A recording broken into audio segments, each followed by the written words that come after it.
बिस्मिल्लाहिर्रहमानिर्रहीम। अस्सलामुअलैकुम। सबसे पहले दुरूद पाक, अल्लाहुम्मा सल्ली अला मुहम्मदिन व अला आलि मुहम्मदिन व बारिक वसल्लिम। आजकल ना एक बड़ा ही लिबरल किस्म का फितना फैल रहा है, जिसके बारे में आपको चंद बातें बताएंगे। कोशिश करें वीडियो को एंड तक पूरा देखिएगा, और अगर हो सके तो हमारे इस यूट्यूब चैनल को आप लोग सब्सक्राइब कर लें, ताकि रूटीन के साथ आपको अच्छी और इस्लामिक वीडियोस मिलती रहें। आजकल ना जो एक फ़ितना परवरिश पा रहा है ना, उसके बारे में चंद बातें करेंगे। क्योंकि आजकल के कुछ लिबरल और बहुत अपने आप को दानश्वर समझने वाले लोग वावेला मचा रहे हैं, शोर कर रहे हैं।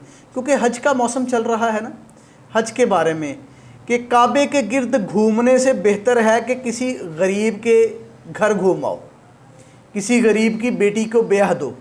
इस तरह की बातें कर रहे हैं कि मस्जिद को कलीन ना दो, किसी भूखे को खाना खिला दो।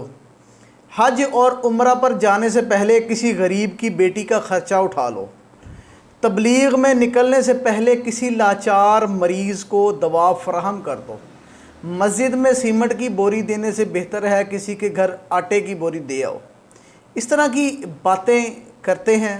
मगर याद रखें, दो नेक आमाल, ये दोनों नेक आमाल हैं। गरीब को आटे की बोरी लेके देना या मस्जिद में सीमेंट की बोरी देना, दोनों नेक आमाल हैं। इस तरह आपस में मुकाबला करके पेश करना कोई दीनी खिदमत या इंसानी हमदर्दी नहीं है, बल्कि ऐन जहालत है। मेरे नज़दीक तो जहालत है। आप सुनने वालों को जो बेहतर लगता है वो समझिएगा। मेरे नज़दीक ये ऐन जहालत है। अगर मुकाबला ही करना है तो दीन और दुनिया का करो, और कहो, यानी कि इस तरह की बातें करो कि उन लोगों को पता लग जाए। यानी कि अगर 20 या 25 लाख की गाड़ी हम लेते हैं ना, छोटी सी गाड़ी, वो उन लोगों को बताओ कि उस वक़्त लो जब मोहल्ले में कोई भी भूखा या कोई भी भीख मांगने वाला ना हो। ये मुनासिब से तबके की बात कर रहा हूँ। गाड़ियाँ तो बहुत महंगी हैं। 20-25 लाख की गाड़ी तो आजकल कौन सी आती है।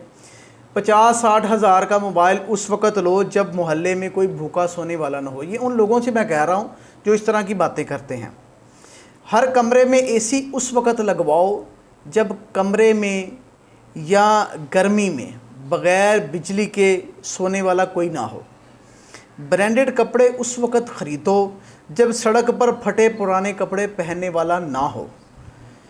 करोड़ों की गाड़ियाँ, लाखों के मोबाइल और हज़ारों के खिलौने ख़रीदते वक़्त इन दानिश्वरों को गरीब गुरबा का ख़याल क्यों नहीं आता? इनको ये क्यों नहीं याद आता कि जो फ़कीर और जो भूखे बेआसरा फिर रहे हैं और जो अपने घरों में भूखे बैठे हैं, उनको क्यों नहीं ख्याल आता कि उस वक़्त उनका ख़याल करें? अपने अपने तो सारे मामलात पूरे कर लेते हैं, मगर जब कोई नेक अमल करने लगता है उसको दर्स देना शुरू कर देते हैं। आखिर ये चिढ़ इन लोगों को काबे के गिर्द चक्कर लगाने की है, हज उम्रा और तबलीग पर जाने से ही क्यों है? इन ज़रूरियात का फ़राइज़ से मुआजना करने और दीनी फ़राइज़ से गफलत का दर्स देने वाले जब अपनी शादियों पर औरतें नचवाते हैं, अपनी शादियों पर फजूल खर्चियाँ करते हैं, ढोल बैंड बाजे इस तरह की फजूल याद करते हैं, तब इनको क्यों नहीं याद आता कि किसी की बेटियाँ ब्याहने वाली बैठी हैं, वो इन चीज़ों को ना फजूल काम करें और उन बेटियों को ब्याह दें। हज़ारों आरामदेह अशिया ख़रीदते वक़्त इनको गरीब की बिन ब्याही बेटियां क्यों नज़र नहीं आती? फजूल का ख़र्चा कर देंगे, कभी मैकडॉनल्ड में, कभी KFC में, कभी इस तरह की फजूल फ्रेंचाइज़ों पे बैठ के इस तरह के फजूल काम करेंगे। उस वक़्त उनको याद नहीं आता कि यार मेरा हमसाया भूखा है, मेरे हमसाए में गरीब बंदा रहता है, मैं अपना एक मैकडॉनल्ड का बर्गर छोड़ूँ तो उस बेचारे का आटे का बोरा आ जाएगा। उस वक़्त क्यों नहीं याद आता? इनको ये काबे जाते वक़्त ही बातें याद आती हैं। गलत बात है इनकी।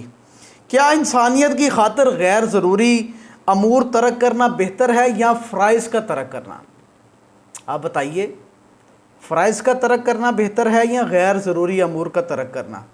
तो इन लोगों को चाहिए कि फ़जूल लोगों को जो बातें समझाते हैं ना, उनको अपने पास रखें। हाँ, ये कहें कि यार आओ मिलकर काम करते हैं, उम्रे पर भी इकट्ठे चलेंगे और गरीब के घर भी हम इकट्ठा काम करेंगे, गरीब को राशन लेके देंगे, गरीब की बेटी का ख्याल करेंगे। ان لوگوں کو خیال آنا چاہیے کہ لوگوں کو غلط سائٹ پر مزید، کیونکہ آگے ہی معاشرہ غلط ہو چکا ہے، آگے ہی ایسے معاملات ہو چکے ہیں کہ لوگ تھک چکے ہیں، کیونکہ اخراجات اتنے بے تکے سے ہو چکے ہیں کہ اپنے گھر کا خرچہ چلانا بھی بہت مشکل ہے۔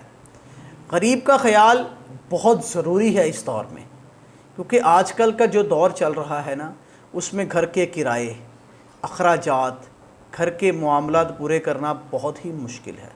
تو کوشش کر کے میری اس طرح کی ویڈیو کا شیئر کیا کیجئے، تاکہ لوگوں کو پتہ لگے کہ اس ویڈیو میں کیا کہا گیا ہے، کس طرح کی باتیں کی گئی ہیں، کیونکہ یہ جو اس طرح کے لبریز ہوتے ہیں نا، یہ فتنہ ور لوگ ہوتے ہیں، یہ لوگوں کو بھڑکاتے رہتے ہیں، اور ہم جیسے لوگ کوشش کرتے ہیں کہ آپ لوگوں کو بتاتے رہیں کہ ان سے بچ کر رہیں۔ جزاک اللہ۔